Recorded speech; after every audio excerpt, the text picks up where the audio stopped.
بسم الله الرحمن الرحیم. اللهم صل علی سیدنا محمد وعلى آله وصحبه وبارک وسلم. نن یو څو لنډې خبرې د فیمیل ایجوکیشن په حواله کوم، خو د دې نه مخکې زه د دې خبرې اقرار کوم چې زما د وجود ذره ذره د حضور اکرم صلی الله علیه وسلم د دې حدیث سره متفق ده چې طلب العلم فریضة علی کل مسلم. علم حاصلول په هر نارینه او زنانه باندې فرض دی. او د علامه محمد اقبال د دې شعر سره زه 100% متفق یم چې مرد پڑھا تو پرد پڑھا، عورت پڑھی تو خاندہ پڑھا. خو ماته دا شعر هم را یادېږي چې ای بنت خوا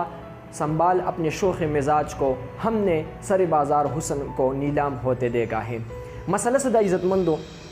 چې د ډېر وخت نه زه په خپله د کالج سټوډنټ یم او ضلع بونیر سره زما تعلق دی. زه سهار چې کله وځم کالج ته ځم، زه په د سړکونو باندې ډېرې عجیبه نظارې وینم او دا نظارې زه نن لږ ستاسو سره شریکوم چې آخر زموږ په دې سوسایټي کې د فیمیل ایجوکیشن په حواله باندې کم بحث روان دی، حقیقت څه دی، ریالټي څه ده، موږ له کول څه پکار دي. زما په خپله 2-3 ورېرېګانې په یو اداره کې سبق وي، سهار وختي هغوی ګاډي ته ولاړي او ګاډي ته خیږي. زما دا ذمواري جوړېږي چې زه تپوس وکړم چې زما دا ورېرېګانې کم چې یو فیمیل ادارې ته ځي، یو ایجوکیشن دپاره حاصلولو دپاره ځي، دا د چا سره په ګاډي کې ځي، د ګاډي ډرور څوک دی، د ګاډي کنډیشن په څه حالاتو کې دي، د ګاډي ګیر چاپېره پرده شته کو نشته دی، آیا زما دې ګاډي ته کم چې زما ورېرېګانې پکې ناستې دي، زما لورانې، زما خویندې پکې ناستې دي، دې ته څوک په لاره باندې ولاړي کو نه ولاړ. مسله د کم ځای نه، ایشو د کم ځای نه راوچتېږي. ایشو هم دا راوچته شي چې ګرل فرینډ او بوای فرینډ دا کم یو سیسټ ډیولپ شوی دی، د دې نه د زنا، د دې نه د بې حیایۍ، د دې نه د امن د ختمېدو هغه خدشه جوړه شي او بیا مونږ د دې د لاسه خپل زندګۍ زموږ تباه شي، مونږ خاندانونه تباه شي، د یو بل پسې ټوپک تماچې راواغستلی شي او یو لویه ایشو جوړه شي. مسله رخ شي د ایجوکیشن د حاصلولو نه. ایجوکیشن چرته هم تا ته غلطه لار نه او کو اخروی ایجوکیشن دی. الحمدلله ثم الحمدلله زمونږ په تعلیمي ادارو کې بخامخه اسلامي درس او تدریسي. چرته مونږ اسلامي درس او تدریس مونږ ته دا نه وي چې تاسو بې حیایي شروع کړئ یا جنکو ته ده وي یا هلکانو ته ده وي. مسله زمونږ خپله ده، مونږ خپل ریسپانسبلیټیز نه قبلو. زما دا پیغام به تر لرې لرې رسوی چې هر یو پیرنټس ته ورسي، هر یو ورور ته ورسي، هغې ورور ته ورسي د کم ورور چې خور چې کم دا په ایجوکیشن ادارو کې سبقونه وي، سهار وختي کالج او یونیورسټۍ یا سکول ته ځي، چې هغه ته دا پیغام ورسي او لازم ورته ورسي. او زما هغې پرنسپلانو ته ریکویسټ کوم چې فیمیل ایجوکیشن ادارې چلی چې آخر تاسو لږ سوچ وکړئ چې زموږ دا ډروران څه کي، زموږ ډرورانو کردار څه دی او دوی په دې لاره چې راځي نو څه کېږي او څه نه کېږي. زما د ډرور له زه 15,000 روپۍ تنخوا ورکوم او ګاډی مې ول ورکړلی، پردی 15 عزتونه مې ورته حواله کړلي، پردی د زړه غوښې مې ورته حواله کړلي چې دې آیا د ده کردار په معاشره کې ټیک دی کو ټیک نه دی. زه په بدقسمتۍ سره او په افسوس سره دا خبره کوم چې زموږ څومره ایجوکیشن ادارو ډروران نیولي دي، هغه به په معاشره کې کمتر ډروران دي، د هغوی کرکټر به دونه خني. موږ له پکار دا دي ایز ا پیرنټس چې موږ د خپلو وړو تپوس وکړو چې آخر زمونږ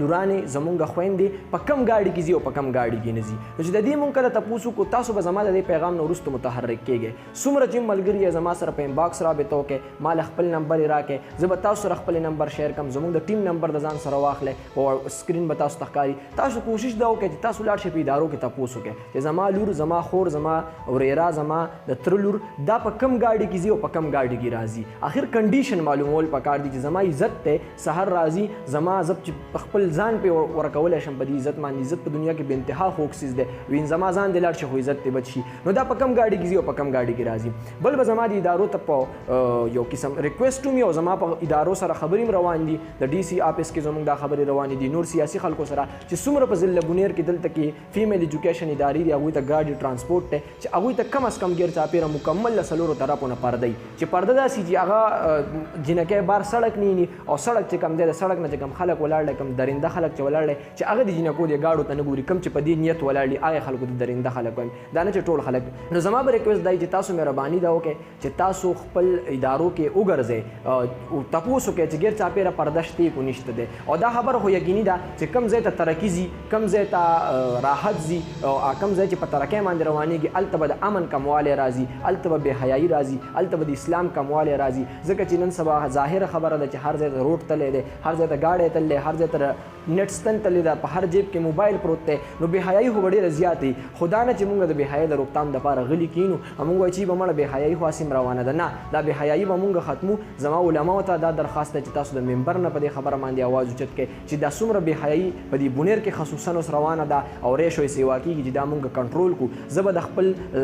بهاپ نه دا سپیچز کوم په دې پدې باندې ادارو سره رابطې کوم تاسو ته ریکویسټ دار چې تاسو د خپل لورانو د خپل خويندو تاسو کې چې کنډیشن څه دی کنډیشن معلوم کې کو کنډیشن ټیکی بالکل ټیک تا کو کنډیشن ټیک نی نو ګوره اے بنت हवा संभाल अपने शोख मिजाज को हमने हुसन को सर बाजार नीलाम होते देखा है चरतदा ونشي چې زمونږ عزتونه زمونږ نیلام شي نو ریکویسټ پدای چې تاسو زمونږ سره پر رابطه کې خپل ځان اغه ادارو ته لاړ شئ د خپل لورانو د خويندو تاسو کې د ادارو ته ریکویسټ دار چې تاسو د گاډو نه غیر چا پیره پرده ولګوي کو چې پر ریکویسټ نه کیږي موږ بیا د غټو ادارو سره خبرې کو چې هغه په تاسو باندې دا لاګو کو چې غیر چا پیره د ګاډي نه غیر چا پیره کم از کم سلور پر دی چې تاسو ته نه دی جنکو ته د سړک کاری نه د سړک د خلکو د جنکه کاری چې امن په دې معاشره کې راشي چې سکون په دې معاشره کې راشي چې بی عزته به ختم شي عزت په دې معاشره کې پیدا شي چې موږ خپل یو ویل یو رخو د خپل لورانو د خپل خويندو یو ویل یو رخو اله موږ په تعلیمي میدان کې ترقی کو او اله به دغه ترقی ته موږ یو کامیاب ترقی وایو